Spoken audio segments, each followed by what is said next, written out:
السلام عليكم ورحمة الله وبركاته. إن الحمد لله نحمده ونستعينه ونستغفره ونؤمن به ونتوكل عليه ونعوذ بالله من شرور أنفسنا ومن سيئات أعمالنا. من يهدي الله فلا مضل له ومن يضلله فلا هادي له. وأشهد أن لا إله إلا الله وأشهد أن محمدا عبده ورسوله. أما بعد فقد قال الله تعالى في القرآن الكريم والفرقان المجيد: أعوذ بالله من الشيطان الرجيم. بسم الله الرحمن الرحيم. يا أيها الناس اتقوا ربكم الذي خلقكم من نفس واحدة وخلق منها زوجها وبث منهما رجالا كثيرا ونساء واتقوا الله الذي تساءلون به والأرحام إن الله كان عليكم رقيبا. وقال الله أيضا: يا أيها الذين آمنوا اتقوا الله وقولوا قولا سديدا يصلح لكم أعمالكم ويغفر لكم ذنوبكم ومن يطع الله ورسوله فقد فاز فوزا عظيما.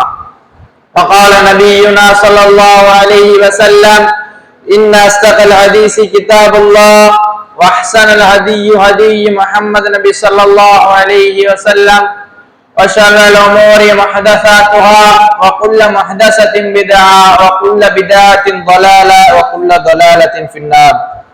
அன்பிக்கினிய அல்லாஹ்வின் நல்லடியார்களே, அல்லாஹ் ரப்புல் ஆலமீன் எப்படி அவனுடைய அருளால் நாட்டத்தால் இந்த மஸ்ஜிதிலே ஒன்று கூட்டினானோ அதே போன்று நாளை ஜன்னத்துல் ஃபிர்தௌஸிலும் ஒன்று கூட்டுவானாக. அதிலும் குறிப்பாக முஹம்மது நபி ஸல்லல்லாஹு அலைஹி வஸல்லம் அவர்களோடும் அவர்களுடைய தோழர்களோடும் இருக்கக்கூடிய வாய்ப்பை எமக்கு தந்தருள் புரிவானாக. அந்நியத்திற்குரிய அல்லாஹ்வின் நல்லடியார்களே, நாம் இன்றைய சமுதாயத்திலே பார்த்தோமேயானால் யாருக்கும் யாருடனும் பேசுவதற்கு விருப்பம் இல்லை, யாருக்கும் யாரையும் நேசிப்பதற்கு விருப்பம் இல்லை.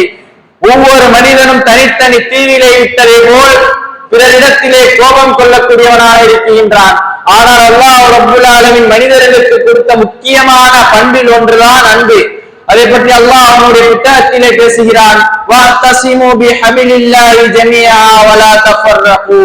அல்லாஹ்வுடைய கயிற்றை பற்றி பிடித்துக் கொள்ளுங்கள், வலா தஃபர்ரகு, அதை விட்டுவிடாதீர்கள் என்று சொல்லிவிட்டேன். அந்த வசனத்திலே அல்லாஹ் பேசுவான்: அல்லஃப பைன குலூபிக்கும் ஃபஅஸ்பஹ்தும் பிநிஅமதி இஹ்வானா. அல்லாஹ் தான் உங்களுடைய உள்ளங்களுக்கு மத்தியிலே அன்பை விதைத்தான், அதன் காரணமாகத்தான் நீங்கள் சகோதரர்களாக மாறினீர்கள் என்று அல்லாஹ் அவனுடைய புத்தகத்திலே பேசுகிறான். இன்றைக்கு அப்படிப்பட்ட உள்ளங்கள் தான் கூட்டு போடப்பட்டு கொண்டிருக்கிறது. ஏன் அல்லாஹ்வுடைய தூதர் ஸல்லல்லாஹு அலைஹி வஸல்லம் அவர் சொல்லி காமிக்கின்றார்கள்: லா துமினு ஹத்தா தஹாப்பு. நீங்கள் ஒருவருக்கு ஒருவர் நேசிக்கும் வரை நீங்கள் உண்மையான இறை நம்பிக்கையாளர்களாக மாட்டீர்கள் என்று அல்லாஹ்வுடைய தூதர் ஸல்லல்லாஹு அலைஹி வஸல்லம் அவர் சொல்லி காமிக்கின்றார்கள். அல்லாஹ்வுடைய தூதர் ஈமானை நேசிப்பதோடு ஒப்பிட்டு காமிக்கிறார்கள் என்று சொன்னால், நாம் நம்முடைய சகோதரனை நேசிப்பது எந்த அளவிற்கு முக்கியம் என்று நாம் விளங்கிக் கொள்ள வேண்டும். நம்முடைய மனதிலே நாம் கேட்டுக்கொள்ள வேண்டும், நாம் உண்மையான முஃமினா என்று நம்முடைய மனதிலே நாம் கேட்கக்கூடியவனாக இருக்க வேண்டும். சஹாபாக்களுக்கு அல்லாஹ்வுடைய தூதர் எந்த அளவிற்கு அன்பை போதித்தார்கள். இன்றைக்கு இந்த சமுதாயம் பிளவுபட்டிருப்பதற்கு காரணம் என்ன? இவர் தனி ஜமாத், இவர் தனி ஜமாத், இவர் வந்தா இவர் வர மாட்டாரு, இவர் வந்தா இவர் வர மாட்டாரு, இவருக்கு தனி கொடி, இவருக்கு தனி கொடி என்ற இவருக்கு தனி கொடி என்று இஸ்லாமிய மக்கள்கள் பிறரை நேசி பிறரை வெறுக்கக்கூடியவர்களாக இருக்கிறார்கள். அல்லாஹ்வுடைய தூதர் அதையா எமக்கு போதித்தார்கள். அல்லாஹ்வுடைய தூதரும் சஹாபாக்கள் மக்காவிலிருந்து மதீனாவிற்கு ஹிஜ்ரத் செய்து செல்கிறார்கள். நாம் எல்லாம் அறிந்த சம்பவம் தான். அப்போது செல்லக்கூடிய சமயத்திலே அப்துரஹ்மான் இப்னு அவுஃப் என்று சொல்லக்கூடிய நபித்தோழருக்கு சஅத் இப்னு ரபியா என்று சொல்லக்கூடிய நபித்தோழரை சகோதரத்துவத்தை ஏற்படுத்துகிறார்கள். அப்போது சஅத் இப்னு ரபியாக்கு அப்துரஹ்மான் இப்னு அவுஃப் யார் என்று தெரியாது. அல்லாஹ்வுடைய தூதர் சொன்ன ஒரே வார்த்தை, அவர் என்ன சொன்னார்: இதோ என்னுடைய சொத்து, இதுல நீங்க பாதி எடுத்துக்குங்க, இதோ என்னுடைய 2 மனைவிமார்கள், உங்களை ஆச்சரியப்படுத்துவதை என்னிடத்திலே சொல்லுங்கள், நான் தலாக் செய்து உங்களுக்கு நான் திருமணம் முடித்து வைக்கிறேன் என்று சொன்னார்கள். எந்த அளவிற்கு நேசித்திருக்கிறார்கள்! அவர்களுடைய நேசத்தை எல்லாம் எம்மால் கற்பனை கூட கூட செய்து முடிக்க முடியாது. அவருடைய நேசத்தை எல்லாம் நாம் கடலை மையாக்கி எழுதி முடிக்க நினைத்தாலும் முடிக்க முடியாது. அந்த அளவிற்கு நேசத்தோடு பாசத்தோடு இருந்திருக்கிறார்கள். அதே அல்லாஹ்வுடைய தூதர் தானே எமக்கும் அன்பை போதித்தார்கள். அந்த அன்பு எம்மிடத்திலே யார் இல்லை. ஒரு முஸ்லிம் கொலை செய்யப்படுகிறார் என்று சொன்னால் அதற்கு காரணம் மற்றொரு முஸ்லிம். ஒரு முஸ்லிம் காமிக்கு கொடுக்கப்படுகிறார் என்று சொன்னால் அதற்கு காரணம் மற்றொரு முஸ்லிம். இன்றைக்கு இப்படி பிறர் முஸ்லிம் மீது வெறுக்கக்கூடியவர்களாக இருக்கின்றோம் நாம். ஏன்? ஒருமுறை அல்லாஹ்வுடைய தூதரிடத்திலே பிலால் வருகிறார்.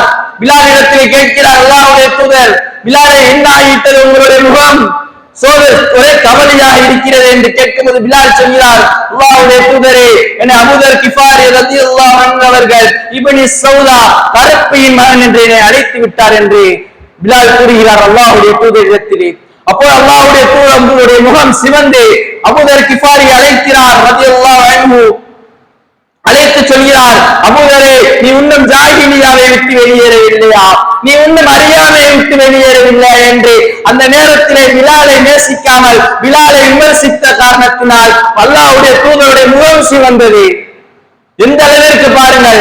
ஏன் அல்லாஹ்வுடைய தூதர் எந்த அளவிற்கு தன்னுடைய மனைவிமாரின் இடத்தில் அன்போடு நடந்து கொண்டார்கள். ஏன் ஆயிஷா ரலியல்லாஹு அன்ஹா அவருடைய வீட்டிலே அல்லாஹ்வுடைய தூதர் ஆலோசனை செய்து கொண்டிருக்கிறார்கள். அப்போது மற்றொரு மனைவிமாரி வீட்டிலிருந்து ஒரு உணவு வருகிறது அல்லாஹ்வுடைய தூதருக்கு. அதை பார்த்து ஆயிஷா ரலியல்லாஹு அன்ஹா கோபப்பட்டு அந்த பானையை உடைத்து விடுகிறார்கள். அப்போது சஹாபாக்கள் எல்லாம் பார்க்கிறார்கள், என்னடா இது அல்லாஹ்வுடைய தூதருடைய வீட்டிலே இப்படி நடக்கிறது என்று. அப்போ அல்லாஹ்வுடைய தூதர் சொன்ன வார்த்தை என்ன? அன்பாக சொன்னார், உங்களுடைய தாய்க்கு கோபம் வந்து விட்டது. அந்த நேரத்திலே சஹாபாக்களுக்கு அல்லாஹ்வுடைய தூதர் அன்பை போதித்தார். ஒரு கணவன் தன்னுடைய மனைவியிடத்திலே ஒரு கணவர் தன்னுடைய மனைவியிடத்திலே எப்படி நடந்து கொள்ள வேண்டும் என்று அந்த நேரத்தில் அல்லாஹ்வுடைய தூதர் அவருடைய தோழர்களுக்கு அன்பை போதித்தார். இதைத்தானே அல்லாஹ்வுடைய தூதர் இந்த சமுதாயத்திற்கும் போதித்தார்கள்.